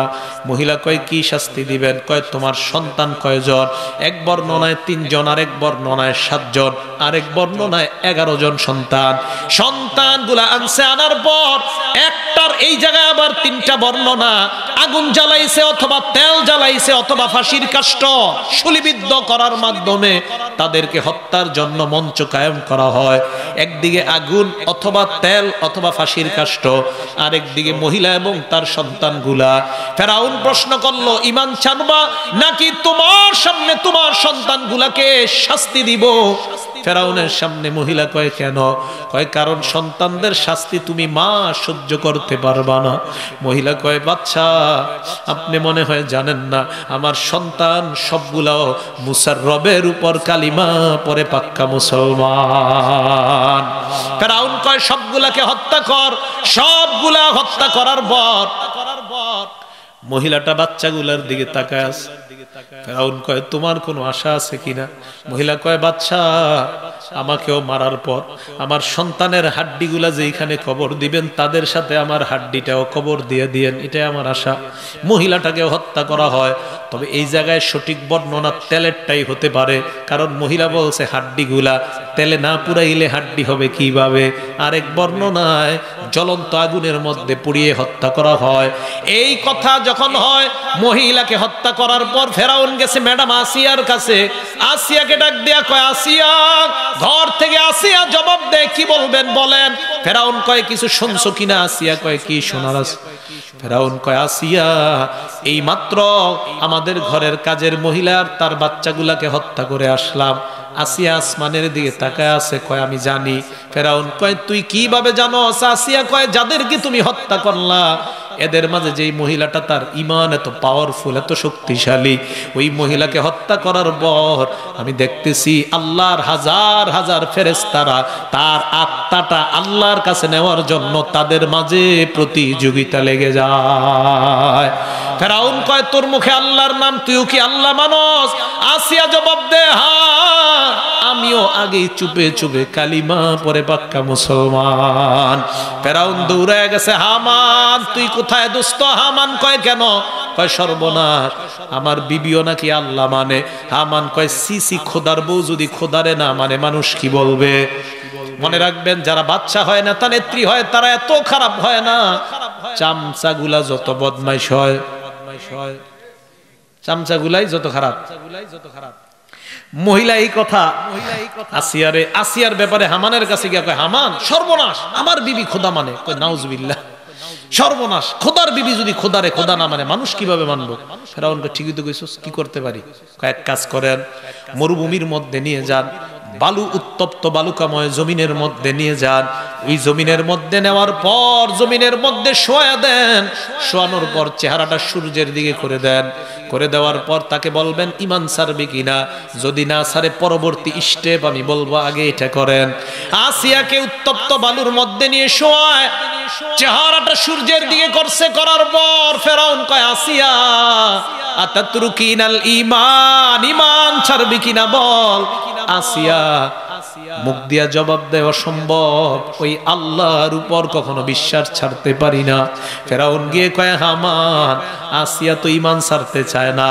এক পর্যায়ে হামান কয়, এক কাজ করেন, আসিয়ার হাত পা গুলার মধ্যে পেরেক বসাইয়া মাটির সাথে লাগায়া দেন। আল্লাহ বলেন, ফিরআউনা জিল আউতাদ, পেরেকওয়ালা ফেরাউনকে তোমরা স্মরণ করো।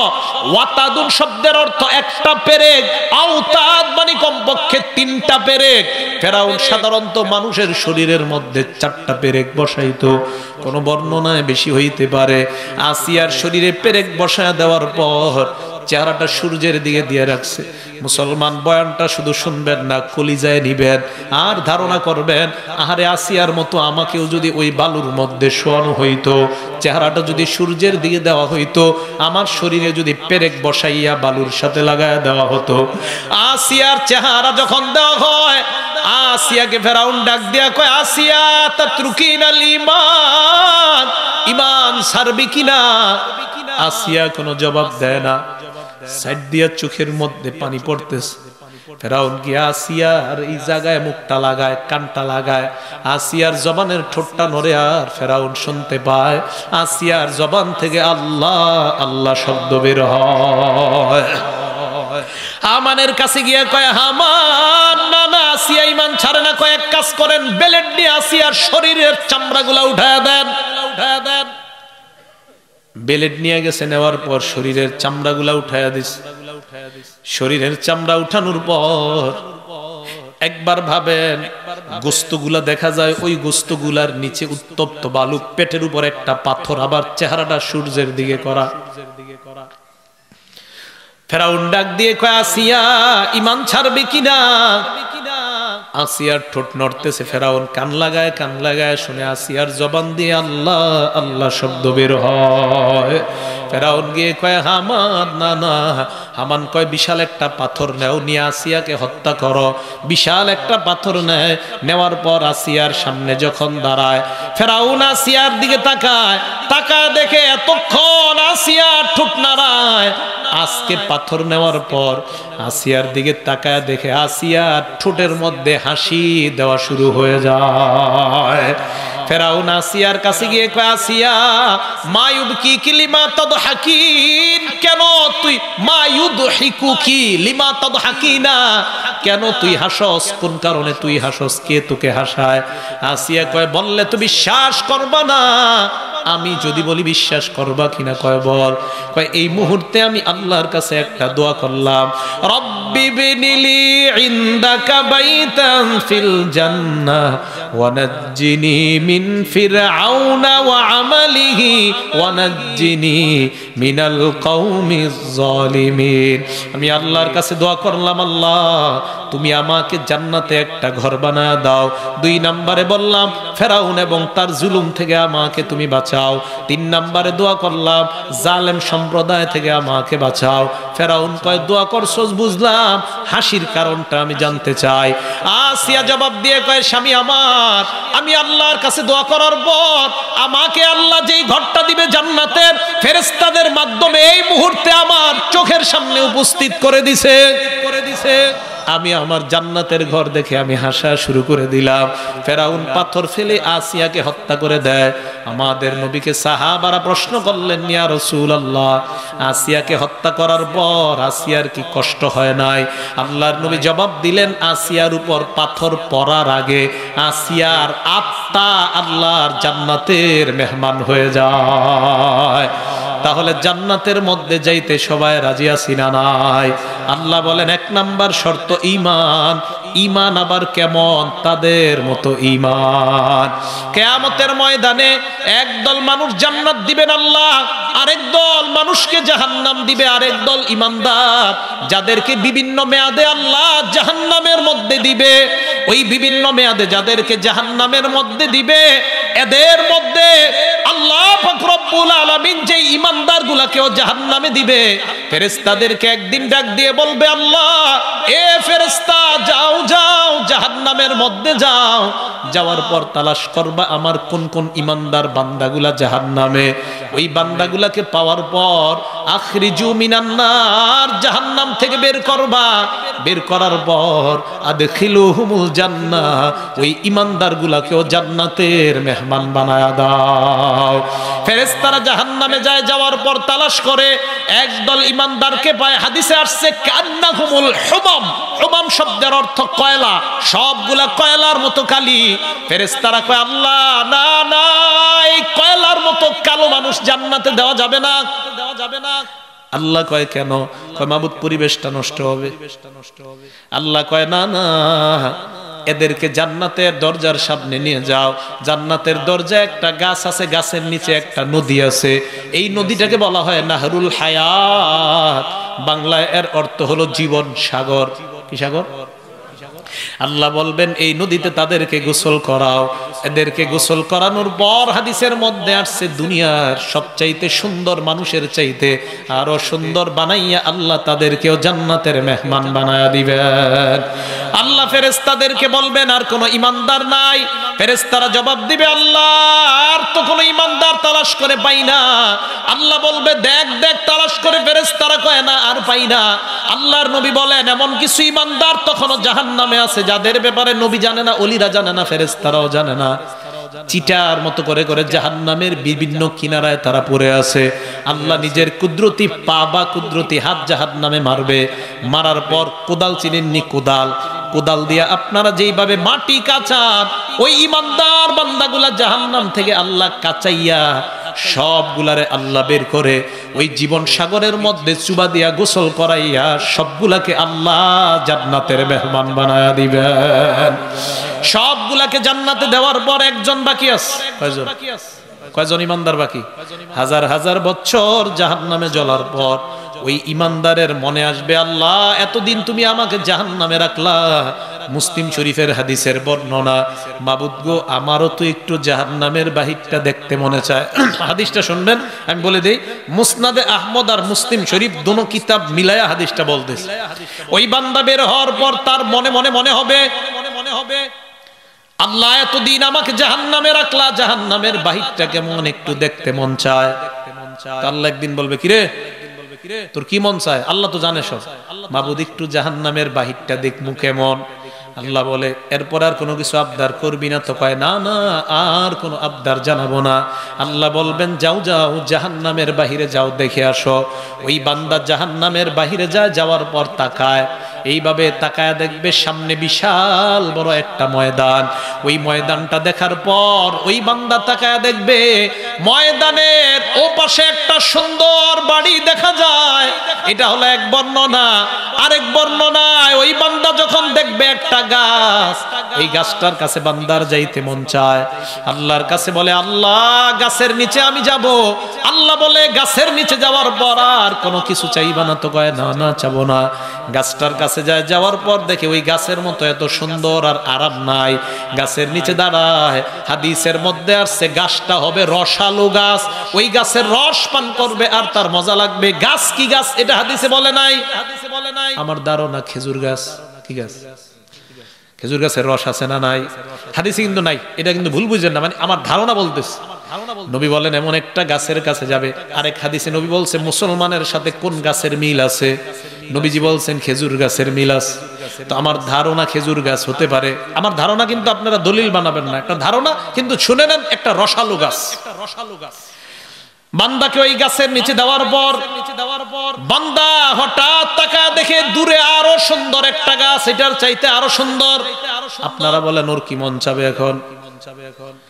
আল্লাহরে ডাক দিয়ে কয় আল্লাহ, আল্লাহ কয় কথা নাই, তুই না বলছস আগেরটার নিচে গেলে আর কিছু চাবি না। মাবুদ গো, ওইটার কাছে যাওয়ার পর ওয়াদা করলাম আর তোমার কাছে কোনো জিনিস আমি চাইবো না। আল্লাহ বলেন ঠিক তো, হ্যাঁ ঠিক। ওই বান্দাকে দ্বিতীয় গাছের কাছে নেওয়ার পর দেখে আগেরটার চাইতে আরো বেশি নিয়ামত। এবার ওই গাছের নিচে থাকতে থাকতে হঠাৎ দেখে আরেকটা গাছ, ওই গাছটা একদম জান্নাতের দরজায় দেখা যায়। ওই বান্দা আল্লাহর কাছে বলে আল্লাহ, আল্লাহ কয় আমি জানি তুই কি বলবি, কিন্তু বলতে পারবি না, তুই না ওয়াদা করলি। আল্লাহর কাছে বলবে আল্লাহ আমি ওয়াদা করলাম ওই গাছের কাছে একবার যাওয়ার পর আর কিছুই চাইবো না। ওই বান্দাকে আল্লাহ, মুসলিম শরীফের হাদিস, তৃতীয় গাছের কাছে যখন নেবে, গাছটা একদম জান্নাতের দরজায়, জান্নাতের দরজার ওই গাছের নিচে যাওয়ার পর, নিয়ামত ভোগ করার পর হঠাৎ তার কানে আওয়াজ আসে, জান্নাতের মধ্যে কিসের জানি আওয়াজ, ওই আওয়াজ বান্দার কানে পৌঁছে যায়। আপনারা বলেন এখন ওর কি মন চায়? হ্যাঁ, এটা এক বর্ণনা। আরেক বর্ণনায় ওই যে বাহিরে একটা মাঠ দেখছে, মাঠ দেখে দেখে বিশাল বড় একটা গেট, সামনে একটা বিশাল বড় বাড়ি। এটা মুসনাদ আহমদের বর্ণনা। তো আল্লাহর কাছে বলে আল্লাহ একটু গেটটার কাছে যাই। আল্লাহ কয়ার পরে কার কিছু যাবো না, গেটের কাছে যায়। যাওয়ার পর দেখে অটোমেটিক গেট খুলে যায়। গেট খোলার পর এবার বান্দা তাকায় দেখে ভিতরে সুন্দর সুন্দর নারী দেখা যায়, বাড়ি দেখা যায়, সুন্দর ফল গাছ দেখা যায়, ফুল গাছ দেখা যায়। আপনারা বলেন ওর কি মন চায়? আল্লাহর কাছে ডাক দিয়া বলে আল্লাহ আমি ওয়াদা করলাম ভিতরে একটা দৌড় দিয়া যাবো, আর একটা দৌড় দিয়ে বের হয়ে যাবো, আর আমি ওয়াদা খেলাফ করব না। ওই বান্দা ভিতরে যায়, যাওয়ার পর সামনে দৌড়ায়। আল্লাহ ডাক দিয়ে বলবেন এক বর্ণনা, এ থাম, বান্দা থামে না। আবার আল্লাহ বলবেন কিফিয়া আব্দি, বান্দা তুমি থেমে যাও। বান্দা থামার পর আল্লাহ বলবেন জান্নাত থেকে তাড়াতাড়ি বের হ। ওই বান্দা বলবে আল্লাহ না না। আল্লাহ বলবে কেন? মাবুদ গারা দিয়া ওই এলাকার মাহফিলে আমি গিয়েছিলাম, আলেমদের মুখে শুনলাম একবার যদি তোমার কোনো বান্দা জান্নাতে যায় আর নাকি বের হয় না। আল্লাহ আলেমদের কথা যদি সত্য হয়, আমি কোনো না কোনো ভাবে ঢুকছি, আমি আর বের হব না। আল্লাহ কয় যুক্তি তো ভালোই দিলি। নবীজি বলেন এই যে বান্দার প্রতি দয়াগুলা, এগুলা আমার আল্লাহ ঘটাইতেছেন। আল্লাহ তার প্রতি রহম করায়া করায়া এইভাবে সামনে নিতেছেন। এক পর্যায়ে আল্লাহ বলবেন তুই আমার কাছে চা, কি চাবি? ওই বান্দা বিভিন্ন মানুষের দরজায় গিয়ে নক করবে। ঘরের মালিক দরজা খোলার পর বলবে কি ব্যাপার, তুমি কি চাও? ওই বান্দা ওই মালিককে বলবে ঘরে একটু জায়গা হবে নি? থাকনে আলিয়া মাসকানুন ফি বাইতিকা, তোমার ঘরে একটু জায়গা হবে কিনা? বলবে না না, উখরুজ মিনহিনা, এখানে কোনো জায়গা নাই। সব দরজার সামনে গিয়ে দেখে কোনো জায়গা নাই। আবার আল্লাহকে ডাক দিয়া বলে আল্লাহ। আল্লাহ বলবেন কি ব্যাপার? জান্নাত তো দিলাম, আবার কি চাস? হয় মাবুদ জান্নাত তো দিলেন, থাকনের তো ঘর নাই। আল্লাহ বলেন তুই আমার কাছে চা, কি চাবি? বান্দা আল্লাহর কাছে এমন জিনিস চাইবে যে এইগুলা আল্লাহর পছন্দ হবে না। যদি বাঙালি হয় মনে হয় জালমুড়ি চাইবো, হাদিসে নাই, মানে এমন জিনিস চাইবো আল্লাহর পছন্দ। তো আপনারা এগুলাই বার্গার, বিরিয়ানি, আল্লাহ বলবেন এডি খাওয়াইতে তোরে জান্নাতে আনছি। মাবুদ আমি তো এর চেয়ে বেশি কিছু জানি না। আল্লাহ বলবেন তুই লিস্টি কর, আমি বলি এইগুলা লেখ, এই অনুযায়ী সব তোরে দিব। জান্নাতে থাকার জন্য খাবারের প্রয়োজন, হ্যাঁ মাবুদ খাবারের প্রয়োজন। যা যা জান্নাতের সব রকমের ফল ফলাদি দান করলাম। জান্নাতে তোর পানীয় প্রয়োজন, হ্যাঁ পানীয় প্রয়োজন। আল্লাহ বলেন শারাবান তাহুরা দান করলাম। জান্নাতে থাকার জন্য তোর একটা পালঙের প্রয়োজন, হ্যাঁ পালঙের প্রয়োজন। আল্লাহ বলেন এমন পালং দিলাম মুকাল্লালান বিযযাহাবি ওয়াল ফিদ্দা, স্বর্ণ এবং রূপা দ্বারা তৈরি করা পালং তোমাকে দান করলাম। পালঙের মধ্যে একা থাইকা মজা নাই। ওই বান্দা বলবে আল্লাহ এটা আবার কে? আল্লাহ বলবে বুঝোস না, তোর বউ দরকার। বাবু ঠিকই কইছেন। আল্লাহ বলবেন এমন হুর গেলমান দান করলাম, যেই হুর যদি একবার দুনিয়ার দিকে নিঃশ্বাস ফেলে দেয়, পুরা দুনিয়াটা সুরভিত হয়ে যায়। বউ দেওয়ার পর, পালং দেওয়ার পর, খানা পানি দেওয়ার পর, যৌতুক মালামাল সব দেওয়ার পর আল্লাহ বলেন এইগুলা রাখার জন্য তোর একটা সুন্দর ঘরের দরকার। হ্যাঁ মাবুদ, সুন্দর একটা ঘরের দরকার। আল্লাহ বলেন সামান্য ঈমান ঈমান ঈমান, এই সর্বশেষ ঈমানদার বান্দা হিসাবে আমি তোমাকে জান্নাতে আনলাম। এই সামান্য ঈমানের কারণে আমি আল্লাহ তোমাকে 10 দুনিয়া, আর একটা বর্ণনায় 11টা দুনিয়ার সমপরিমাণ জান্নাতের একটা বালাখানার মালিক বানায়া দিলাম। তাহলে বলেন এমন জান্নাত সকলের দরকার আছে না নাই? এই জান্নাতের মধ্যে যাওয়ার পর তাহলে আর কোন ঈমানদার জাহান্নামের মধ্যে নাই, সব বেঈমানদার জাহান্নামের মধ্যে, সব ঈমানদাররা জান্নাতের মধ্যে। নবীজি হাদিসের মধ্যে বলেন ঈমানদারদের মনে একটা ভয়, জাহান্নামীদের মনে একটা আশা। বলেন ঈমানদারদের মনে ভয়, ঈমানদারদের মনে ভয়, বলেন সবাই ঈমানদারদের মনে, আর জাহান্নামীদের মনে আশা। সব ঈমানদার কোথায়? জান্নাতে। সবার মনে একটা ভয়, আহারে না জানি কখন আল্লাহ ঘাটটা ধাক্কা দিয়ে বের করে দেয় ভয়। জাহান্নামীদের আশা কোনো না কোনো দিন আল্লাহ আমাদেরকে মনে হয় রেহাই করবেন। হঠাৎ আল্লাহ একদিন ডাক দিবে, ইয়া আহলাল জান্নাহ, হে জান্নাতীরা নিচের দিকে তাকান। জান্নাতীরা ভয় পাবে, সর্বনাশ, আল্লাহ ডাক দিলেন কেন? ডাক দেওয়ার পর আল্লাহ বলবেন নিচের দিকে তাকা। তাকানোর পর একটা জায়গা আছে, এই জায়গাটার নাম হলো আরফ। বলেন কি নাম? আরব বলা হয় জান্নাত আর জাহান্নামের মাঝামাঝি মিডল পয়েন্টের একটা জায়গা, এই জায়গাটাকে বলা হয় আরফ। আরফের মধ্যে কারা থাকবে?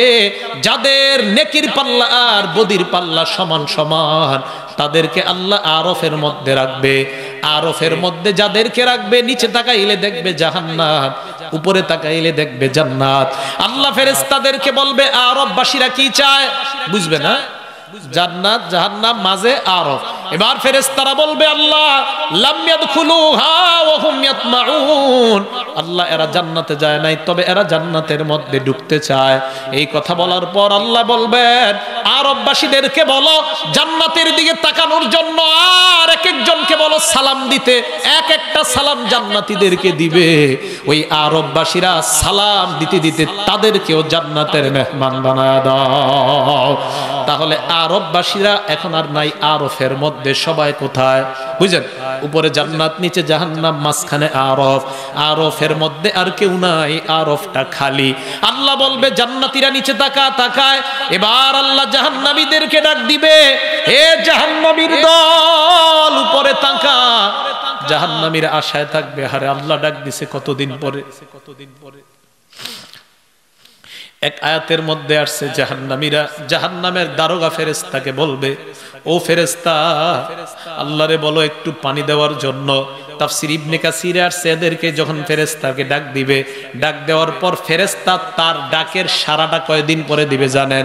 আল্লাহ এই দুনিয়াটা 2 বার সৃষ্টি করলে যত হাজার বছর বয়স হবে, এই পরিমাণ বছর পরে ফেরেশতা বলবে, বল কি বলবি?